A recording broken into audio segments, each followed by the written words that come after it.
Tara, diretsahin na kita. Ang sobrang pag-iisip ay isang sakit. Isa itong bilanggo na nilikha mo para sa sarili mo. Isang piitan na hindi ka makalabas, puno ng kaba, at laging hindi kontento. At heto pa, karamihan sa mga payo na maririnig mo, wala ring kwenta.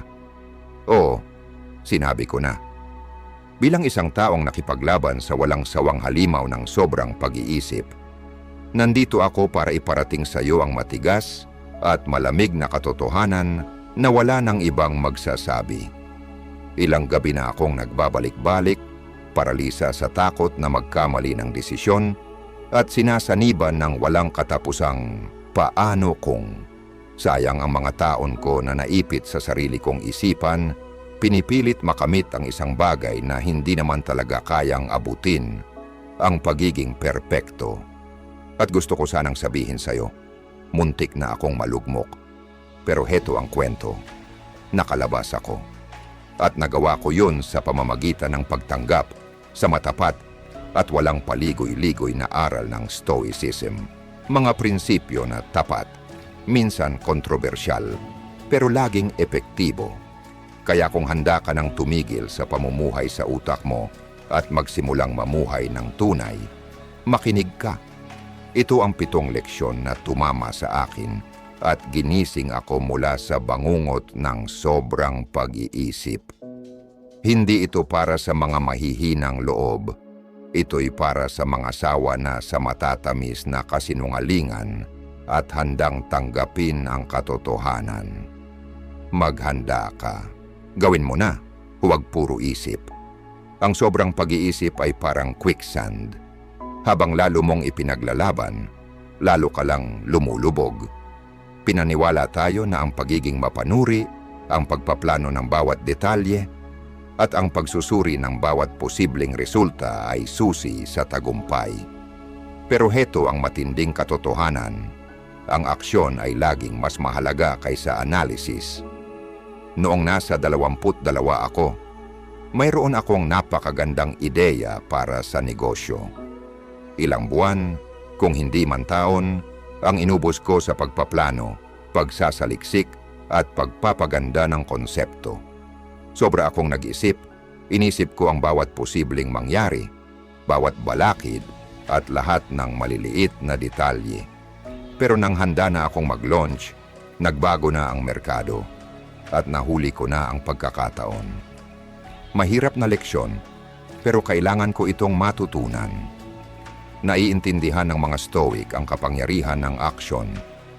Sabi nga ni Seneca, habang ipinagpapaliban natin, ang buhay ay mabilis na dumaan. Ang sobrang pag-iisip ay nagiging sanhi ng paralysis, kung saan ang takot na magkamali, ang takot sa opinyon ng iba, at ang takot sa hindi tiyak na hinaharap ang siyang nangingibabaw sa iyong isipan. Pero heto ang katotohanan. Walang kasing halaga ang matututunan mula sa paggawa kaysa sa sobrang pag-iisip. Isipin mo ito. Ang aksyon ay likas na hindi perpekto. Kapag kumilos ka, magkakamali ka, may haharapin kang pagsubok at may mga hadlang. Pero ang mga karanasang ito ay napakahalaga. Nagbibigay ito ng feedback mula sa tunay na mundo na hindi kayang ibigay ng pagsusuri. Bawat hakbang na ginagawa mo, kahit gaano kaliit, ay isang hakbang pasulong. Yun ay progreso. Maging totoo tayo, ang pag-iisip na pupunta ka sa gym ay hindi ka magpapalakas.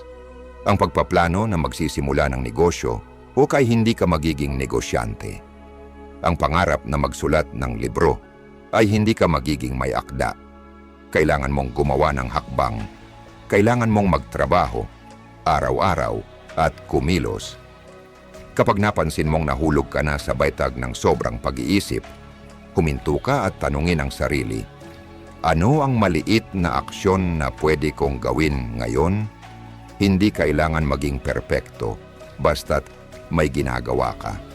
Ipadala mo na ang email na matagal mo nang iniwasan, tumawag ka na sa telepono. Isulat mo na ang unang pahina.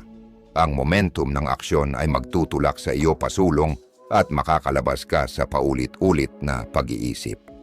Sabi ni Marcus Aurelius, Ang hadlang sa aksyon ay nagpapalago ng aksyon. Ang humahadlang ay nagiging daan. Yakapin mo ang mindset na ito. Ipagpalagay mo na ang mga hamon at hindi tiyak na bagay na hinaharap mo ay hindi mga hadlang, kundi ang mismong daan. Sa paggawa ng aksyon, binabago mo ang mga pagsubok at takot na pinagdadaanan mo at ginagawang gasolina para magtagumpay. Isang mahalagang mensahe na dapat mong tandaan.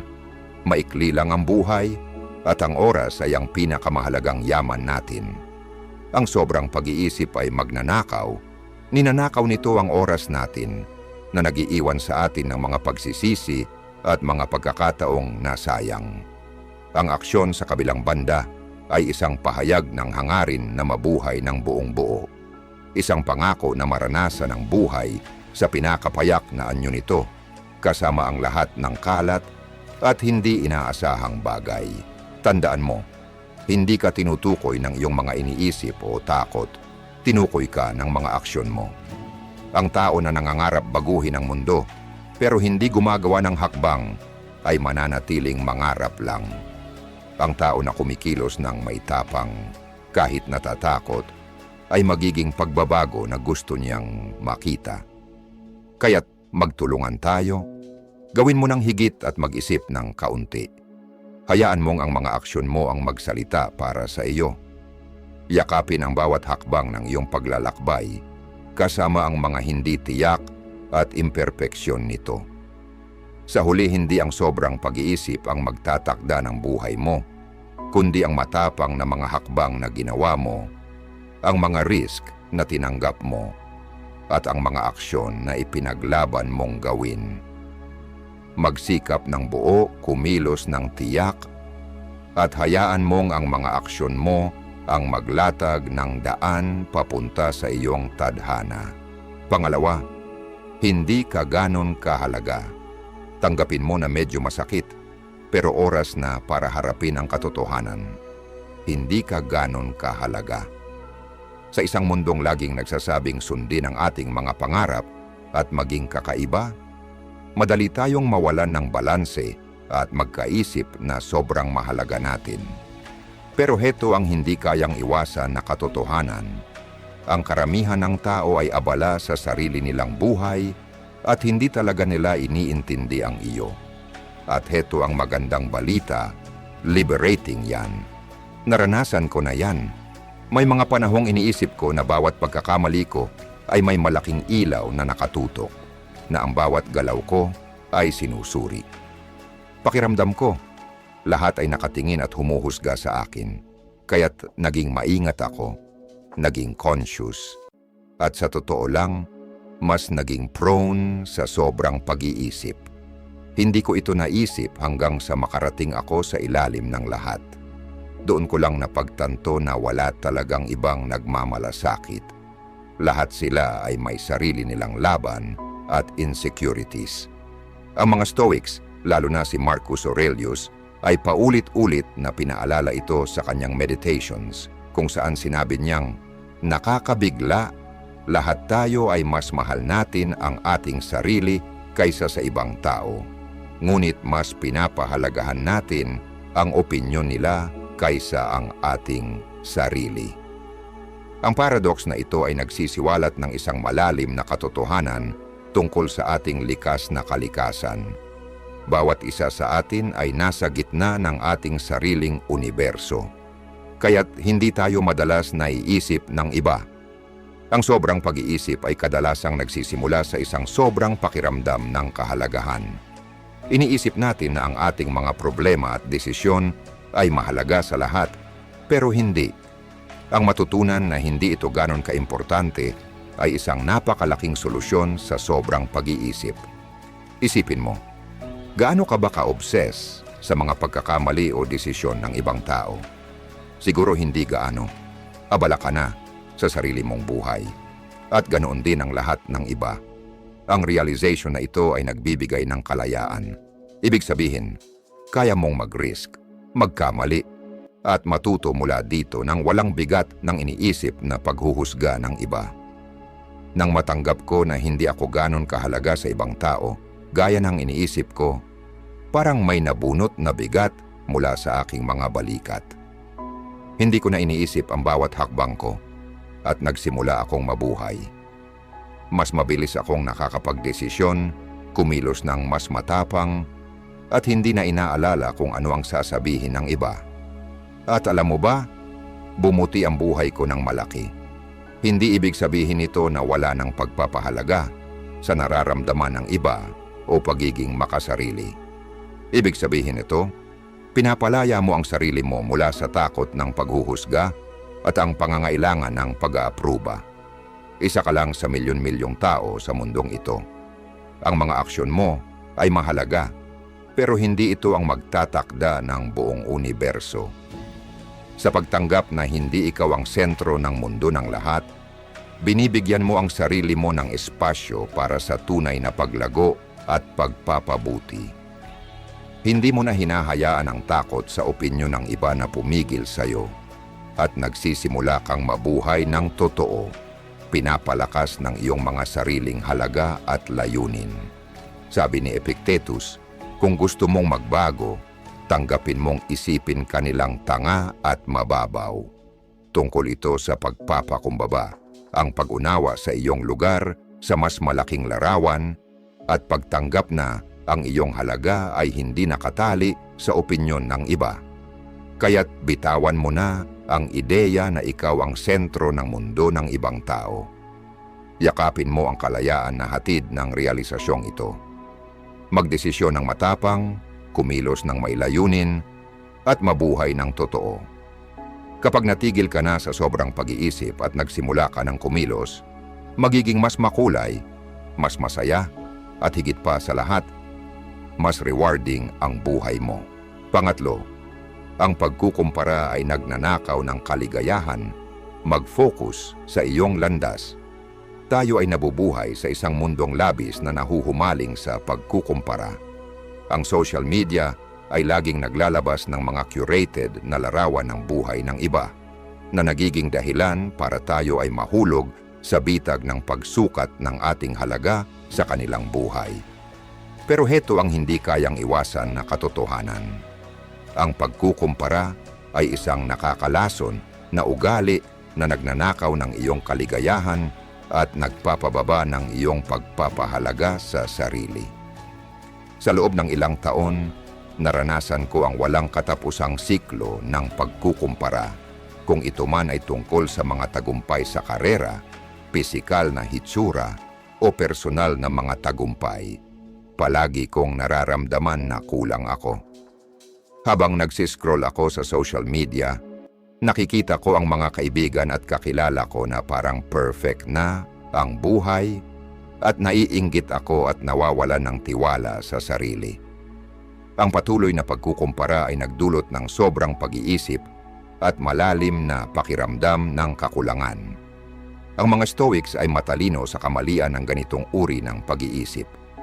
Sabi nga ni Epictetus, kung gusto mong magbago, tanggapin mong isipin kanilang tanga at mababaw. Naiintindihan niya na ang tunay na paglago ay nagmumula sa pagtuon sa iyong sariling paglalakbay, hindi sa pagtingin sa landas ng iba. Bakit mahalaga ang mag-focus sa iyong sariling landas? Una, pinoprotektahan ito ang iyong kapayapaan ng isipan. Kapag kinukumpara mo ang sarili mo sa iba, binibigyan mo ng kontrol ang iyong kaligayahan sa mga bagay na wala kang kapangyarihan. Pinapansin mo ang mga bagay na hindi mo kayang baguhin, na siyang nagdidikta ng halaga mo sa sarili mo. Sa pamamagitan ng pagtutok sa iyong sariling mga layunin at halaga, muling ibabalik mo ang iyong panloob na kapayapaan. Pangalawa, pinapalakas nito ang iyong sariling pagkakilala sa sarili. Ang patuloy na pagkukumpara ay humahadlang sa iyo na matutunan ang iyong mga kalakasan, kahinaan, at tunay na mga hangarin, para kang sumusubok maglakbay gamit ang mapa ng ibang tao. Kapag nag-focus ka sa iyong landas, magkakaroon ka ng malinaw na pananaw sa kung sino ka at ano ang gusto mong marating. Ang pagkakilala sa sarili ay pundasyon ng tunay na pamumuhay at personal na kasiyahan. Pag-focus sa iyong landas ay nagpapalakas ng pagiging totoo sa sarili. Ang pressure na sumunod sa buhay ng iba ay maaring magdala sa iyo sa paggawa ng mga desisyon na hindi tunay sa iyong sarili. Maaring magpursigi ka ng isang karera, lifestyle, o relasyon na mukhang maganda sa panlabas, pero pakiramdam ay walang laman sa loob. Sa pagtutok sa iyong sariling paglalakbay, binibigyan mo ang sarili mo ng pahintulot na gumawa ng mga desisyon na sumasalamin sa iyong tunay na mga halaga at mga hilig. Ang pagiging totoo ay nagiging gabay mo. Pinapalakas din ito ang tunay na paglago. Ang tunay na pag-unlad ay nagmumula sa loob.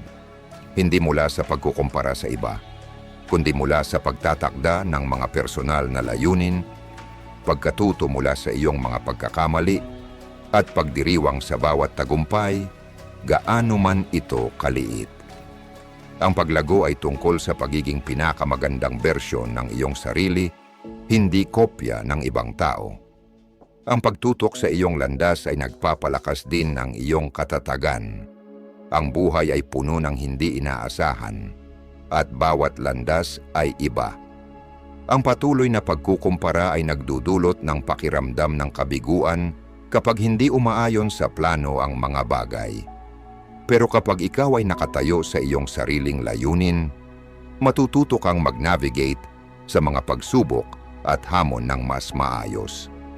Ang katatagan na ito ay nagiging lakas mo, kaya't mas madali mong malalampasan ang mga pagtaas at pagbaba ng buhay. Ang pagtutok sa iyong landas ay nagpapalago ng pasasalamat. Ang pagkukumpara ay bumabalot sa iyo at pinapalabo ang mga biyaya na mayroon ka. Kapag lagi mong tinitingnan kung ano ang meron ng iba, nawawala ang pagpapahalaga mo sa mga bagay na mayroon ka. Pero kapag ini-shift mo ang iyong focus papunta sa iyong sarili, makikita mo ang kagandahan sa iyong sariling karanasan, kahit gaano man ito kaliit. Ang pasasalamat ay isang malakas na lunas sa inggit at hindi kasiyahan. Isang mahalagang mensahe na dapat tandaan. Ang pagkukumpara ay nagnanakaw ng kaligayahan dahil pinapalayo ka nito mula sa iyong sariling landas at binabawasan ang pagpapahalaga mo sa sarili. Ang landas patungo sa kaligayahan at kasiyahan ay nakasalalay sa pagtutok sa iyong sariling pag-unlad at pagdiriwang ng iyong natatanging kwento. Tandaan mo, lahat ng tao ay may kanya-kanyang pakikibaka at tagumpay, at ang nakikita mo sa panlabas ay hindi laging buo at tapat na larawan. Ang iyong paglalakbay ay iyo lamang, may sariling bilis at mga milestone. Yakapin mo ito ng buo. Sukatin ang iyong tagumpay gamit ang iyong sariling pamantayan, hindi ayon sa inaasahan ng iba. Sa pagtutok sa iyong landas, pinapalaya mo ang sarili mo mula sa bigat ng pagkukumpara. Natututo kang pahalagahan ang iyong sariling paglago, tanggapin ang iyong natatanging karanasan, at mabuhay ng totoo. Ang perpeksyon ay isang mito. Tanggapin ang iyong mga kahinaan. Sa isang mundo kung saan ang perpeksyon ay madalas na binibigyang puri, madali tayong mahulog sa bitag ng paghahangad ng isang hindi kayang makamtan na ideal. Mula sa mga edited na larawan sa mga magasin hanggang sa mga piniling social media profiles, binabaha tayo ng mga pamantayan na hindi makatotohanan. Ngunit heto ang mahapding katotohanan.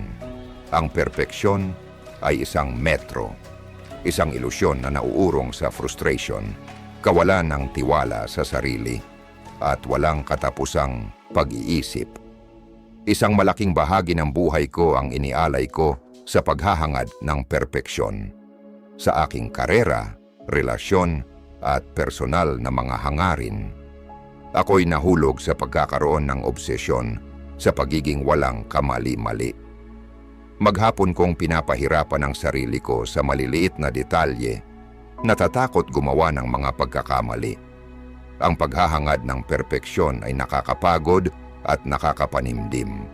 Kaya't hindi ko natamasa ang tunay na saya ng buhay at hindi ko magawa ang mga tamang panganib.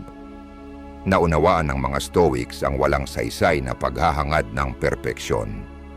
Sabi nga ni Seneca, walang taong naging matalino nang hindi sinasadya. Alam nila na ang mga kahinaan at imperpeksyon ay bahagi ng pagiging tao. Ang pagtanggap sa iyong mga kahinaan ay hindi ibig sabihin ng pagsang-ayon sa kababaan. Ito ay tungkol sa pagkilala sa iyong pagkatao at paghahanap ng lakas sa iyong mga kahinaan.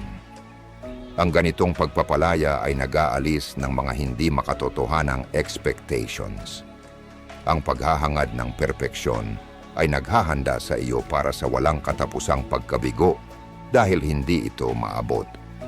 Kapag tinanggap mo na ikaw ay may mga kahinaan, binibigyan mo ang iyong sarili ng kalayaan mula sa mga hindi makatotohanang inaasahan.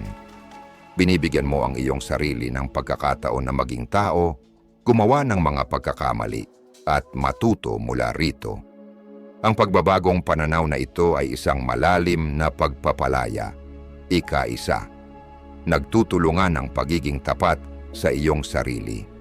Ang pagtanggap sa iyong mga kahinaan ay nagtutulak sa iyo na maging totoo. Kapag itinigil mo na ang pagtatago ng iyong imperpeksyon, magiging mas malaya kang ipakita ang iyong tunay na sarili. Ang pagiging totoo ay may kabighanian, kinakailangan ka ng mga tao at nagiging tulay ito para sa tunay na koneksyon.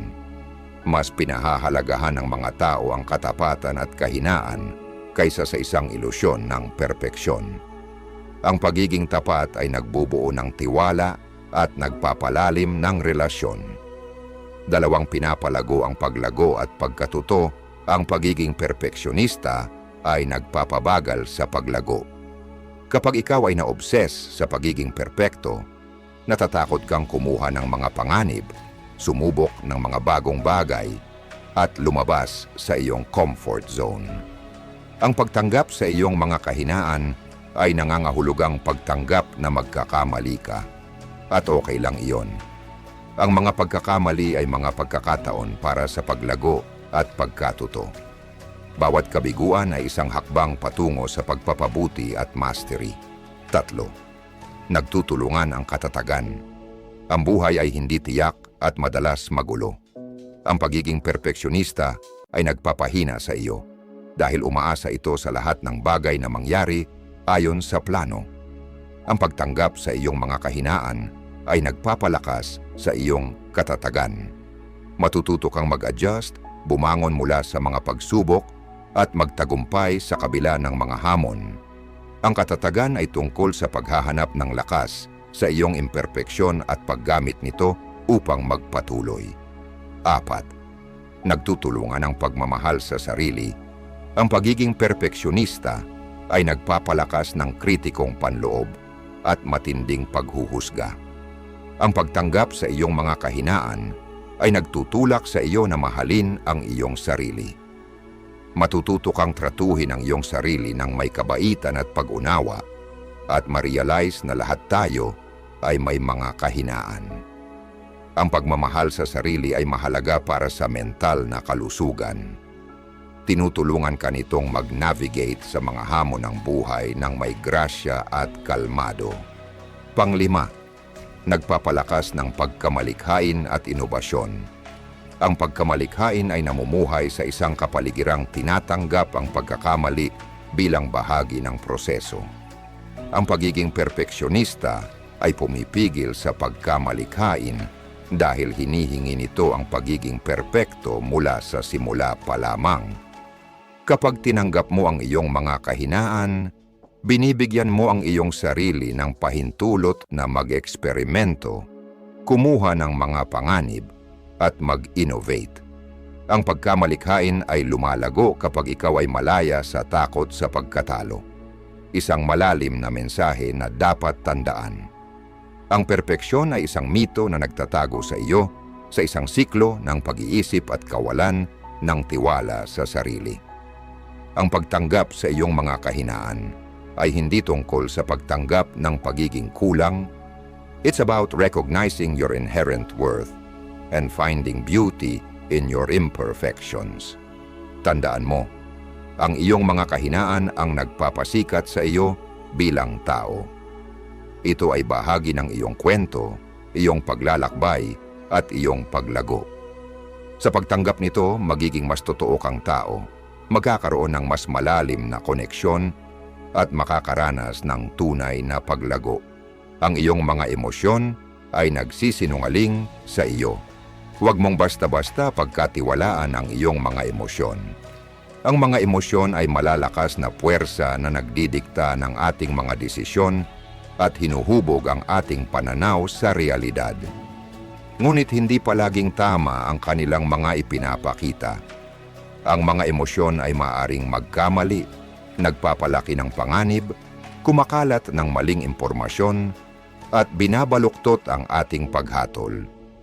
Upang mamuhay ng balansyado at makatarungan, mahalaga na kilalanin na madalas ang ating emosyon ay nagsisinungaling sa atin at hindi dapat pagkatiwalaan ng walang pagsusuri. Sa malaking bahagi ng aking buhay, hinayaan ko na ang aking mga emosyon ang magdikta ng aking mga aksyon at iniisip. Kapag ako'y natakot, iniisip ko na ito'y senyales na kailangan kong umatras. Kapag ako'y nagalit, iniisip ko na ito'y may dahilan upang magalit. Nagdulot ito ng siklo ng magagaspang na desisyon at walang katapusang pagmumuni habang sinusubukan kong mag-navigate sa magulong dagat ng aking emosyonal na estado. Naunawaan ng mga Stoic ang kahalagahan ng pagmaster ng ating mga emosyon. Naniniwala sila na habang natural ang emosyon, hindi sila dapat mag-control sa atin. Sabi ni Marcus Aurelius, ang kaligayahan ng iyong buhay ay nakasalalay sa kalidad ng iyong mga iniisip. Ang pahayag na ito ay nagpapakita ng prinsipyo ng Stoic na ang ating mga pag-iisip at makatwirang pag-iisip ang dapat maggabay sa atin, hindi ang ating mga emosyonal na reaksyon. Unang bahagi, ang mga emosyon ay pansamantala. Ang mga emosyon ay mabilis magbago at kadalasang hindi tumatagal. Ang nararamdaman mong sobrang bigat ngayon, maaring maging walang halaga bukas. Kung matutunan mong tanggapin na pansamantala lang ang emosyon, makakaiwas ka sa paggawa ng madali ang desisyon batay lamang sa kung ano ang nararamdaman mo sa kasalukuyan. Imbis na agad mag-react, bigyan ang iyong sarili ng oras para iproseso ang mga emosyon at hayaan itong lumipas bago gumawa ng aksyon. 2. Ang mga emosyon ay maaaring hindi makatwiran. Ang mga emosyon ay maaaring magmula sa mga maling paniniwala o maling interpretasyon ng realidad. Halimbawa, baka makaramdam ka ng matinding anxiety tungkol sa isang darating na kaganapan, iniisip ang lahat ng worst-case scenario na malamang mangyari. Sa pamamagitan ng pagtatanong at pagsusuri sa bisa ng iyong emosyon, matutukoy mo kung ano ang mga tunay na alalahanin at kung ano ang mga hindi makatwirang takot. Ang mga emosyon ay maaaring manipulahin. Ang mga panlabas na impluwensya tulad ng media, social interactions, at mga nakaraang karanasan ay maaaring manipulahin ang iyong emosyon. Halimbawa, ang mga advertisement ay kadalasang naglalaro sa iyong mga takot at pagnanasa upang maghikayat ng pagbili. Ang social media naman ay maaaring magdulot ng pakiramdam ng kakulangan at inggit. Ang pagiging aware sa kung paano manipulan ng mga panlabas na salik ang iyong emosyon ay nakakatulong sa iyo upang mag-step back at suriin ang mga sitwasyon ng mas objective. 4 na rasyonalidad. Higit sa emosyon, itinuturo ng mga Stoic ang paggamit ng rasyonalidad upang harapin ang mga hamon ng buhay. Sabi ni Epictetus, hindi ang mga bagay ang nagpapasakit sa atin, kundi ang ating paghusga sa mga bagay. Kapag nakatagpo ka ng malalakas na emosyon, subukan mag-pause at suriin ang sitwasyon ng makatwiran. Tanungin ang iyong sarili, Anong ebidensya ang sumusuporta sa emosyon kong ito? Ano ang mga posibleng kinalabasan? Ano ang nasa kontrol ko? Sa pamamagitan ng rasyonalidad, makakagawa ka ng mas informed at balanced na desisyon. Ikalima, emotional intelligence. Ang pagdevelop ng emotional intelligence ay nangangahulugang pag-unawa at pagkilala sa iyong sariling emosyon, pati na rin ang emosyon ng iba. Ang kamalayang ito ay nagbibigay sa iyo ng kakayahang mag-react ng maayos at hindi impulsively. Sa pamamagitan ng pag-practice ng emotional intelligence, matutulungan mo ang iyong sarili na pamahalaan ang iyong emosyon, bumuo ng mas malalalim na relasyon, at gumawa ng mas rasyonal na desisyon. Mindfulness at pagtanggap. Ang pagsasanay ng mindfulness ay makakatulong sa iyo upang mas obserbahan ang iyong emosyon nang hindi ka ini-stress ng mga ito. Ang mindfulness ay tungkol sa pagiging present sa kasalukuyang sandali at pagtanggap ng iyong emosyon nang walang paghuhusga. Sa pamamagitan ng pag-acknowledge sa iyong emosyon at pagpapalaya sa mga ito nang hindi agad mag-react, makakamtan mo ang isang estado ng kalmado at kalinawan. Isang malalim na mensahe na dapat tandaan. Ang iyong mga emosyon ay hindi laging tama at hindi sila palaging mabuting gabay. Ang mga ito ay pansamantala at madalas maligaw. Habang ang emosyon ay isang mahalagang bahagi ng karanasan ng tao, hindi sila dapat maging tanging gabay sa iyong mga desisyon. Sa pamamagitan ng pagkilala na ang iyong emosyon ay maaaring magsinungaling, binibigyan mo ang iyong sarili ng kapangyarihan na kontrolin ang iyong buhay gamit ang rasyonalidad at karunungan. Tandaan mo, hindi ka nakatali sa iyong mga emosyon. May kakayahan kang magtanong, hamunin, at pamahalaan ang mga ito. Sa pamamagitan ng pagdevelop ng emotional intelligence, pagsasanay ng mindfulness, at pagpapahalaga sa rasyonalidad, mas magiging malinaw at matatag ang iyong pagharap sa mga hamon ng buhay. Kaya't sa susunod na madama mong kaayaya ng iyong emosyon, huminto at mag-isip. Tanungin ang iyong sarili kung ang iyong nararamdaman ay batay sa realidad o distorted perceptions. Yakapin ang karunungan ng mga Stoic, hayaan mong ang iyong rasyonal na pag-iisip ang magtulak sa iyo at matutuklasan mo ang landas patungo sa mas balansyado at mas matagumpay na buhay. Pagpapalaya mula sa mga resulta, mag-focus sa pagsisikap, hindi sa resulta. Sa ating lipunan na nakatuon sa mga tagumpay, malaki ang pressure na mag-produce ng mga resulta at mag-meet ng mga pamantayan. Madalas tayong hinuhusgahan batay sa ating mga tagumpay at kabiguan, kaya't madalas tayong malulong sa obsesyon sa mga resulta na nagdudulot ng sobrang pag-iisip at stress tungkol sa hinaharap. Ngunit narito ang isang mahalagang pananaw mula sa Stoicism. Ang tunay na kasiyahan ay nagmumula sa pagtutok sa pagsisikap na inilalagay natin, hindi sa mga resulta na nakukuha natin. Noong mga unang taon ng aking buhay, laging nakatutok ako sa mga resulta. Kung makakakuha ba ako ng promosyon, mananalo ba ako sa isang proyekto, o makikilala ba ako. Inuugnay ko ang aking pagpapahalaga sa sarili sa mga panlabas na marka ng tagumpay. Ang patuloy na pag-aalala tungkol sa pagkakaroon ng ninanais na resulta ay nagdulot sa akin ng mga gabing walang tulog at walang katapusang overthinking. Hindi ko natutunan ang prinsipyo ng Stoic na pagpapalaya mula sa mga resulta hanggat hindi ko naramdaman ang kapayapaan at muling pagkakaroon ng layunin. Unang pagsisikap ay nasa iyong kontrol. Itinuturo ng mga Stoic na mag-focus tayo sa mga bagay na nasa ating kontrol at bitawan ang mga hindi natin kayang baguhin. Sabi ni Epictetus, gamitin ng pinakamainam ang iyong mga kakayahan at tanggapin ang mga nangyayari. Ang iyong pagsisikap at aksyon ay nasa iyong kontrol. Ang mga resulta, hindi. Sa pagtutok sa iyong pagsisikap, maari mong ipagmalaki ang iyong trabaho kahit anuman ang kinalabasan.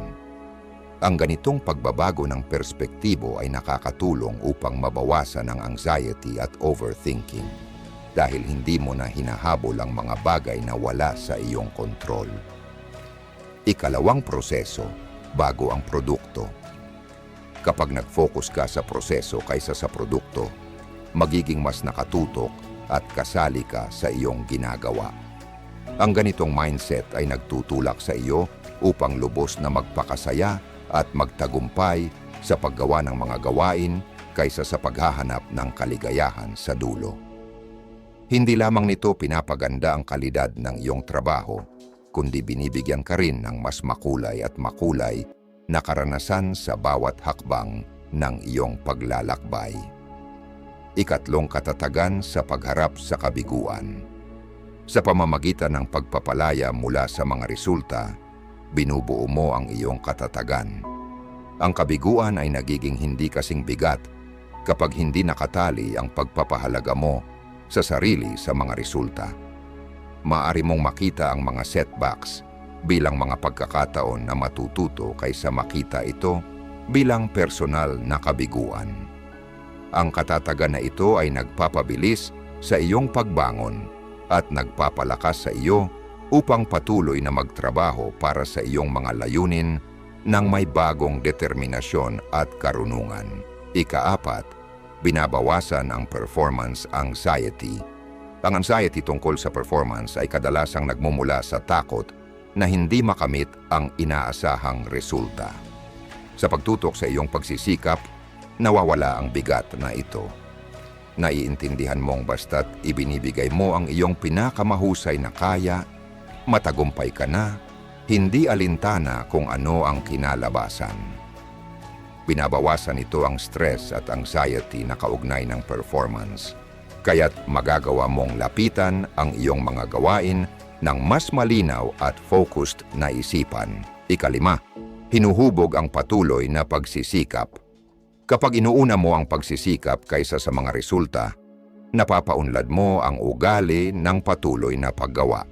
Ang iyong motibasyon ay nagmumula sa intrinsic na kasiyahan ng paggawa ng iyong pinakamahusay, hindi sa mga panlabas na gantimpala. Ang consistency na ito ay susi sa pangmatagalang tagumpay at personal na paglago. Habang tumatagal, ang iyong patuloy na pagsisikap ay nagiging mahalagang hakbang patungo sa makatarungan at makulay na tagumpay. Ayon sa iyong mga core values, ang pagtutok sa pagsisikap ay nagsusunod sa iyong mga pangunahing halaga. Hindi ka na maghahanap ng panlabas na pag-apruba, kundi kikilos ka batay sa kung ano ang tama at makulay sa iyong buhay. Ang ganitong alignment ay nagdudulot ng mas malalim na kasiyahan at integridad dahil tapat ka sa iyong sarili at sa iyong mga prinsipyo. Isang malalim na mensahe na dapat tandaan. Ang pagpapalaya mula sa mga resulta at pagtutok sa pagsisikap ay isang mahalagang pagbabago sa pananaw na makapagpapabago ng iyong buhay. Binibigyan ka nito ng kalayaan mula sa pamamahala ng mga resulta na nagpapahintulot sa iyong maghanap ng kasiyahan at kahulugan sa mismong proseso. Hindi ang iyong tagumpay ang maghuhusga sa iyong halaga, kundi ang iyong pagsisikap at layunin sa bawat hakbang. Tandaan, ang landas ng kasiyahan ay hindi nilalatagan ng mga papuri at gantimpala, kundi ng patuloy na pagsisikap na inilalagay mo sa iyong mga gawain. Sa pamamagitan ng pagyakap sa prinsipyong stoic na ito, maaari kang mamuhay ng may layunin at katatagan at madarama mo ang kapayapaan na alam mong ibinibigay mo ang iyong pinakamahusay na kaya, anuman ang kinalabasan. Kaya, sa susunod na makaramdam ka ng sobrang pag-aalala tungkol sa resulta, huminto at alalahanin mo na ang pagsisikap ang mahalaga. Mag-focus sa mga bagay na nasa iyong kontrol ang iyong mga aksyon, dedikasyon, at pagtitiyaga. I-let go ang lahat ng iba pa at makikita mo ang mas malalim na kasiyahan at fulfillment sa lahat ng iyong ginagawa. Ang kasalukuyan lang ang iyong pag-aari. Mabuhay sa ngayon. Sa mabilis na takbo ng buhay, madalas tayong mahulog sa patibong ng mga pagsisisi tungkol sa nakaraan at mga pag-aalala tungkol sa hinaharap. Madalas tayong mag-isip ng labis at mag-alala sa mga nangyari o maaaring mangyari, kaya't nawawala sa atin ang tanging bagay na totoo, ang kasalukuyan. Naunawaan ng mga Stoics ang kapangyarihan ng pamumuhay sa kasalukuyan at hinihikayat tayo na ituon ang ating lakas at atensyon sa ngayon. Matagal na akong nahulog sa siklo ng sobrang pag-iisip. Paulit-ulit kong binabalikan ang mga pagkakamali sa nakaraan, iniisip kung ano sana ang maaari kong gawin ng iba. Kasabay nito, ako'y nababahala sa hinaharap, iniisip ang lahat ng maaaring magkamali. Ang patuloy na mental na kaguluhan na ito ang kumubos sa aking kapayapaan at pumipigil sa akin upang tunay na maranasan ang kasalukuyan. Sumulat si Marcus Aurelius, isa sa mga dakilang Stoic na pilosopo, ng ganito: itabi ang iyong sarili sa kasalukuyan. Ang payo niyang ito ay simple ngunit malalim. Sa pamamagitan ng pagtuon sa kasalukuyang sandali, makakakita ka ng kaliwanagan, mababawasan ang stress, at tunay na ma-appreciate ang kagandahan ng buhay habang ito'y umaagos. Unang bahagi, ang nakaraan ay wala na, at ang hinaharap ay hindi tiyak. Ang nakaraan ay hindi na mababago, at ang hinaharap ay hindi tiyak. Sa patuloy na pagninilay sa nakaraan o pag-aalala tungkol sa hinaharap, nagsasayang ka lamang ng mahalagang enerhiya mental at emosyonal sa mga bagay na wala kang kontrol. Ang tanging sandali na may kakayahan kang baguhin ay ang kasalukuyan. Ang pagtanggap sa katotohanan ito ay magpapalaya sa iyo mula sa mga tanikala ng pagsisisi at anxiety na nagbibigay daan upang mag-focus sa mga bagay na magagawa mo ngayon. 2. Ang presensya ay nagpapayaman sa karanasan. Kapag ikaw ay ganap na naroroon sa kasalukuyan, mas malalim mong mararanasan ang iyong paligid at mga gawain. Napapansin mo ang maliliit na detalye, natutulungan mong pahalagahan ang mga karanasan, at nakakabuo ka ng mas makulay na koneksyon sa ibang tao. Ang heightened na kamalayan at pagiging naroroon ay nagpapayaman sa iyong buhay at bumubuo ng mga alaalang magtatagal. Sa pamamagitan ng pamumuhay sa kasalukuyan, magagawa mong makuha ang pinakamaganda mula sa bawat sandali. 3. Ang mindfulness ay nagpapababa ng stress. Ang mindfulness o ang pagsasanay ng pagiging ganap na naroroon at aware ay napatunayan ng nakakatulong upang mabawasan ang stress at mapabuti ang kalusugan ng isip. Kapag nakatutok ka sa kasalukuyang sandali, nababali mo ang siklo ng overthinking at binibigyan mo ng pagkakataon ng iyong isip na magpahinga. Ang mga teknik tulad ng meditation, deep breathing, at mindful observation ay makakatulong sa iyo upang magsanay ng ganitong estado ng presensya. 4. Pinapabuti ang pagpapasya. Ang pagiging naroroon sa kasalukuyan ay tumutulong upang makagawa ka ng mas magagandang desisyon. Kapag malinaw ang iyong isip at nakatutok sa kasalukuyan, mas tumpak mong nasusuri ang mga sitwasyon at nakakagawa ng tamang tugon. Hindi ka madaling maimpluwensyahan ng mga biases mula sa nakaraan o mga takot tungkol sa hinaharap, kaya mas madali mong magagawa ang mga desisyon na puno ng pagninilay at pagsusuri. Pinapalakas ang emotional resilience. Ang pamumuhay sa kasalukuyan ay nakakatulong upang buuin ang iyong emotional resilience. Sa pagtanggap sa kasalukuyan bilang ito ay nang walang paghatol o pagtutol, natututo kang maging mas matatag sa pagharap sa mga hamon at pagsubok. Natututo kang tumugon sa mga paghihirap ng may kalmado at pagtanggap imbes na magpaapekto sa negatibong emosyon. 6. Nagpapalago ng pasasalamat. Ang pagtutok sa kasalukuyang sandali ay nagpapalago ng pasasalamat. Kapag ikaw ay ganap na aware sa ngayon, mas nagpapahalaga ka sa mga maliliit na kagalakan at biyaya sa iyong buhay.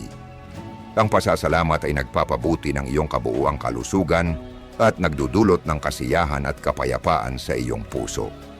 Isang malalim na mensahe na dapat tandaan. Ang kasalukuyan lang ang iyong pag-aari. Ito ang tanging oras kung saan maaari kang kumilos, magbago, at maranasan ang buhay.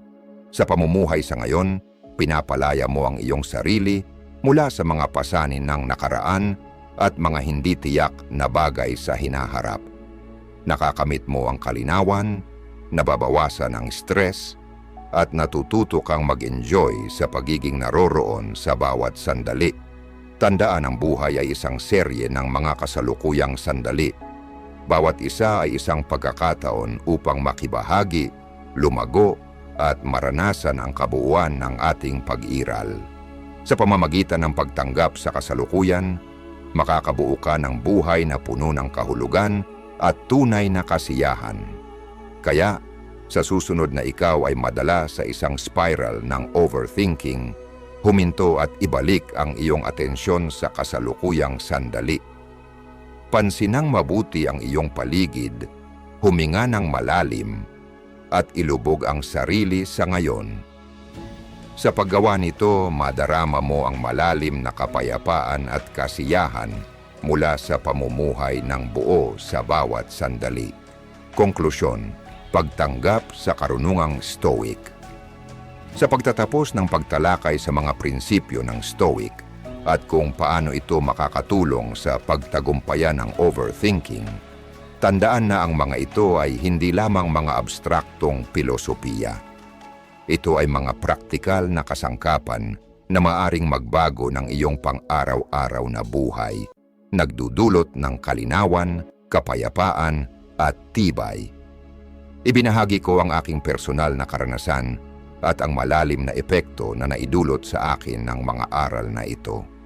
Mula sa nakakabahalang paghahangad ng perpeksyon hanggang sa kalayaan na matutunan ang magtuon sa pagsusumikap kaysa sa mga resulta.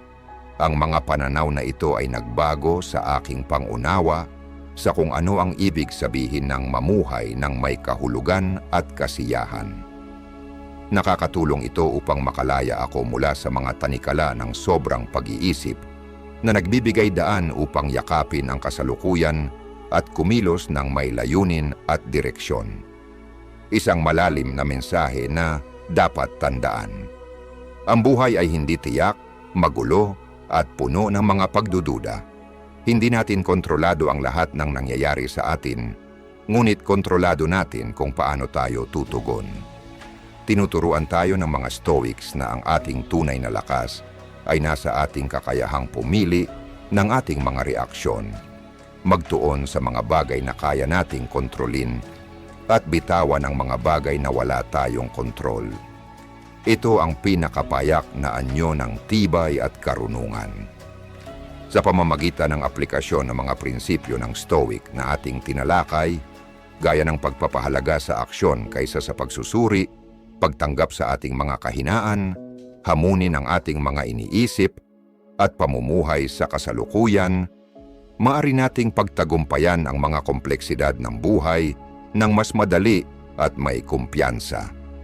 Matutuklasan natin ang lakas sa ating mga kahinaan, kalinawan sa ating mga layunin, at kapayapaan sa ating pagtanggap sa kasalukuyan.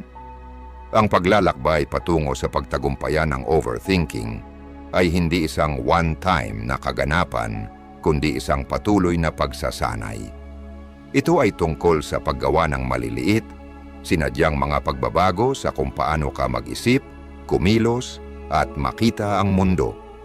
Ang mga Stoics ay nagbibigay ng isang walang panahong framework na magtuturo sa atin sa daang ito, na makakatulong upang mabuhay ng may layunin, kalinawan, at kapayapaan. Tandaan, ikaw ang may kapangyarihang hubugin ang iyong isipan at bilang resulta, ang iyong buhay. Sa pamamagitan ng aplikasyon ng mga prinsipyo ng Stoic, maaari mong ma-break ang siklo ng overthinking at lumikha ng buhay na puno ng layunin at kasiyahan.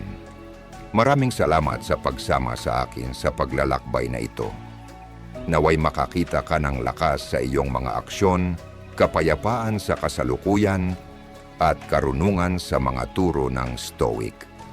Magsikap ng buo, mabuhay ng matalino, at yakapin ang kapangyarihan ng ngayon.